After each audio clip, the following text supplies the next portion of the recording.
Unsupermarket! G'day everyone, welcome back to the Unsupermarket Podcast. What do you know about native Australian bush foods? Well, honestly, I don't know much, besides mat rush and finger limes. So we had a chat with Sharon Windsor, an Indigenous celebrity chef and founder of Indigiearth, who works with communities to sustainably source native bush ingredients. Alrighty, let's hear her story. Pretty much I was told that my business idea would never work, that bush foods did not belong on a plate and a table in a restaurant. Stay in your government job because it'll only ever be a hobby. Yama, my name's Sharon Windsor. I'm the founder, CEO and executive chef of Indigiearth. I was born in Gunnedah in New South Wales and grew up. Spent the first 13 years of my life in between Gunnedah and Coonabarabran, growing up out around the Pilliga.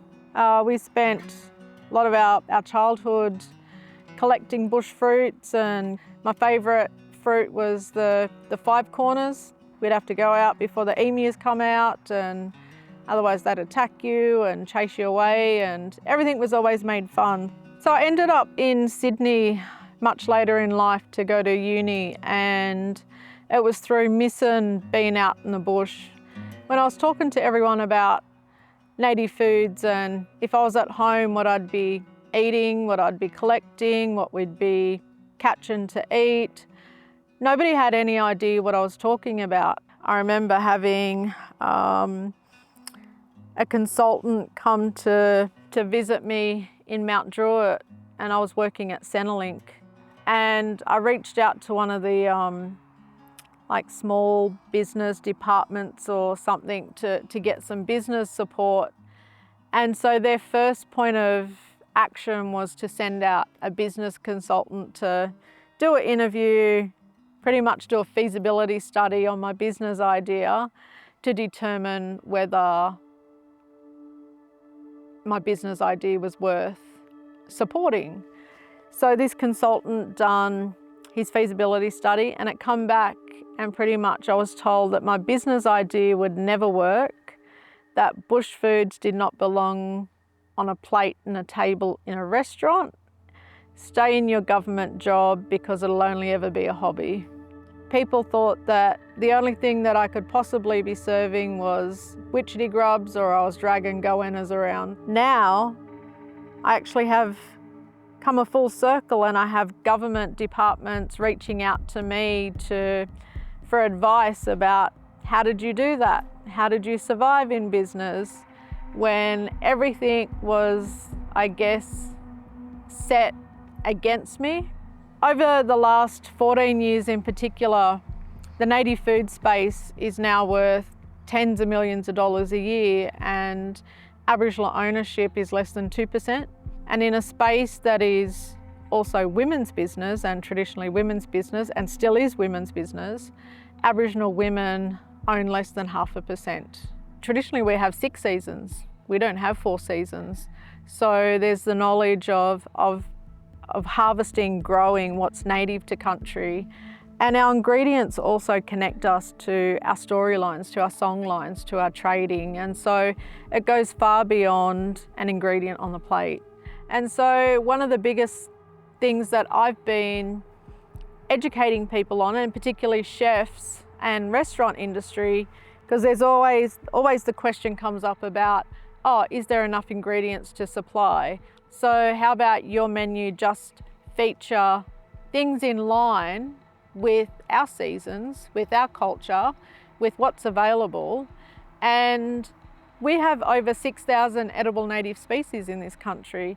So when you can get something from one tribal area that's traditional to that country, and then you can go to the next tribal area, to the next community, and you could be utilising ingredients from that area. That way, everyone's getting a piece of the pie. We're also looking after country and just growing what's traditional on country, and we're healing Mother Earth. And we need to be looking after it and replanting what's native. A lot of our people that are still just wild harvesting. So there's things out on, ingredients out on tribal areas that our people are just harvesting, collecting, small business, they're growing business. But then there's other parts of the country where there's actually farms being grown, like where there's farms that are producing larger amounts of native ingredients. And there's a lot of commercial companies that have no Aboriginal connection who are growing as well. And one of the tricky things is for us is like, we've never actually said that we don't want non-Aboriginal people involved in the space. Our culture and knowledge is here for everyone to embrace and to share. What we ask is the respect that goes with it. Some of the companies are using Aboriginal art to make it look like people are being, thinking that they're actually purchasing an Indigenous product, and they're not, because it's got some artwork on it, and taking advantage of our culture. There's also a massive problem internationally where there's so much of our native ingredients that's being grown in Southeast Asia. So because of some of the export regulations and native ingredients haven't been listed as food products, they're still listed and classified as a novel ingredient. So what happened, people actually took native ingredients internationally and started growing them in Southeast Asia to be able to supply to the rest of the world. We continue to have our story told for us and not by us. And these are the reasons why it has this flow-on effect as to why we are still the lowest paid people in the country. And I've always said that business is the way forward for our people. And so I do things in collaboration with other business. Raylene Brown in Alice Springs, Kungas Can Cook, is an incredible person, and the work that she does. Anipat Torres in the Kimberley, Kerry Saunders in Moree, who is doing amazing work with native grains and looking after country and healing country through the process of growing native grains, and also the healing of Aboriginal women in the community. Some of the most common products that people I think are more familiar with now are things like lemon myrtle.